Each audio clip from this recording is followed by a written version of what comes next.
Hey fellow Helldivers, Thornton here, and I wanted to introduce you to my new puppy Freya, who's going to be joining the Thornton Smash pack. But today, we're going to be talking about some interesting stuff, because a community manager for the game has been fired, and it seems pretty undemocratic on how and why it was actually done. So we're going to go over what that means, what's in the future of Helldivers 2, but without further ado, let's jump into today's topic.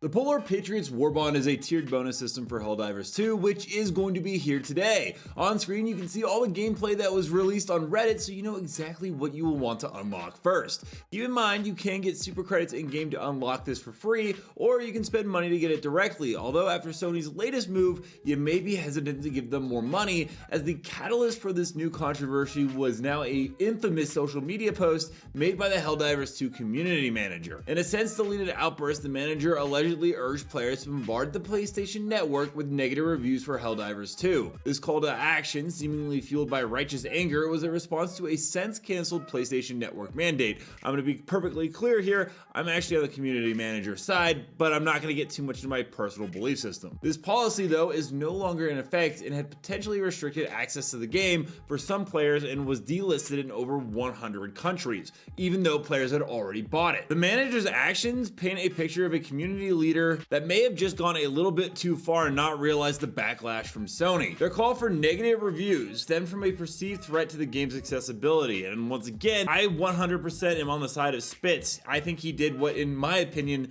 was ethically the right thing to do to try to get some actual change going. However, the attempt at defending the player base backfired spectacularly. The community actually still felt betrayed by the very person tasked with fostering a positive and communicative environment. Some people either really loved him or really were unhappy with his responses about everything that was going on. This also led to questions that were about the transparency of the development process and the internal culture at the studio. The community's manager's actions created a fissure within the Helldivers 2 fanbase. Players felt blindsided by the outburst. Some on PlayStation thought he was going too far, while a lot of PC players actually admired and appreciated him trying to help out, even though it wasn't something that Sony was going to be too happy about. And at this point, the developers of Helldivers 2 now face a daunting task. They've got to rebuild that trust with their community, and it's going to require a multi-pronged approach focused on transparency, open communication, and a renewed commitment to the player base. I don't think players are too unhappy with Arrowhead. I mean, there is some issue with some things that the CEO had said that I'm aware of, but mostly there seems to be a lot of frustration with Sony, which is usually the case. More people get upset with the publishers, not so much the developer. I think additionally, a detailed explanation of the situation, outlining the now canceled PSN mandate and the reasons behind the manager's actions,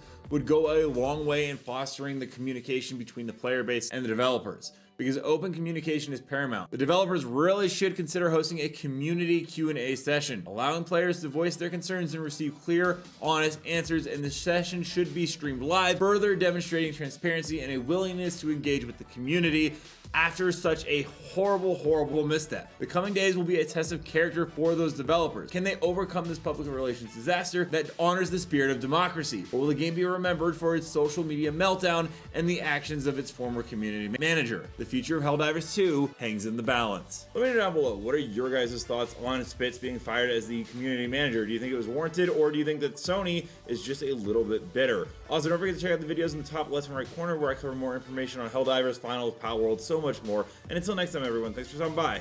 See you in the next video.